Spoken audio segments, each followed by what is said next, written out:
Hi, this is Colleen McGee welcoming you to another episode of Fort Riley the podcast.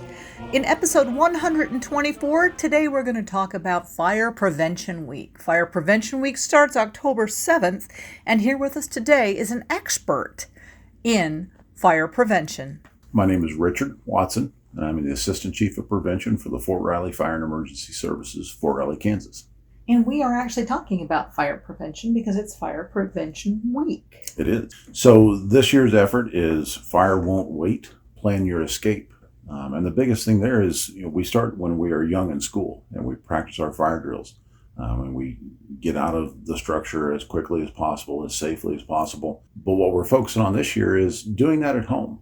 We ask these questions every time that we do any kind of a public education event, dealing with families, moms, dads, children, is do you practice that fire drill at home?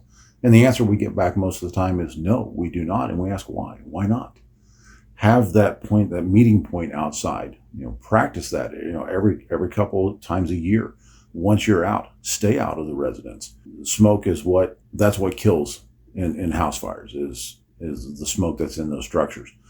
So go low, get out, stay out. And once you're out, don't go back in for that stuffed animal, my favorite toy, because that's the other thing that we see is, folks get out and it's like, oh, I've got to go back in and get whatever it is. And it's not worth it. It's not worth your life. That toy, yes, there's a lot of sentimental value, but it can be replaced. That life, your child's life cannot be replaced. You talked about that place to meet outside. Yes. What might that look like for a family? So for a family, whether it's the neighbor's mailbox across the street, if it's a light post that's in the neighborhood, just 2 houses down, that it's safe enough away from the structure, from the building, from the house, from the quarters. Make that your meeting point. And everybody knows that's a meeting point. And like you said, once that family gets out of there, we can look around. Mom, dad, child 1, 2, and 3 is here. We're all accounted for. So when the fire department arrives, when we arrive, we can say, did everybody get out? Yes, we're all accounted for. Let's talk about some of the things, especially as we're going into fall, all kinds of holiday stuff's going to be coming up. What are some of the things that we need to be thinking about as we do the not so ordinary for special occasions? So the not so ordinary is kind of ordinary, but a lot of cooking going on. Some families maybe don't cook as much during the year as they do during the holiday events. Family comes over, a lot of friends coming over, and we get distracted. And that's where we see the largest majority, not just during the holidays, but during the year, is distracted. Unattended cooking is what we call it. Folks, they start whatever they're cooking and they get distracted by, conversation, the phone rings, they get away from that cooking, and that's when the fires occur. Stay attentive to your cooking process. Stay on top of it. Monitor what's on the stove, what's in the oven. If it's an oven fire, keep the door closed. It's a heat box. It's designed that way. If that fire starts, keep the oven closed, call the fire department, get out. We see it quite a bit. So what about as it gets cooler and we start firing up those heaters? What are some things to think about before that happens? So the biggest thing there is maintenance, and that's the nice thing. If you live here on the fort, you have Corvius, that they're doing their preventive maintenance stuff throughout the year.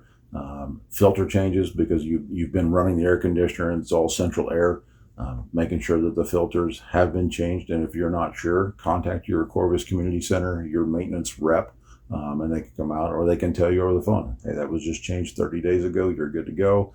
If there are pets involved in the house, a lot of times the pet dander, the pet fur, the pet hair, those HVAC systems love to pull those in, and that's notorious for clogging up air filters. Keeping things away from registered ducts, vents, things like that. If you're running space heaters, make sure they're plugged into the wall, not to a power strip, not to an extension cord, that there's nothing 3 foot in front of them, that they have tip over hazard, they have tip over switches. So if they do fall over, they shut off. I want to say common sense stuff, but I know that's not always the case, because people are like, oh, it's a space heater, I'll plug it in. And you're leaving that room for the day or for the night, unplug it. When you're ready, plug it back in and put it back in operation. Are there any other things specific to Fire Prevention Week that you guys are going to be out and about doing? So we're going to be in the schools. We have appointments set up to be in each one of our schools on post. We actually have a couple props that we've built where we teach the kids, hey, crawl low beneath the level of smoke.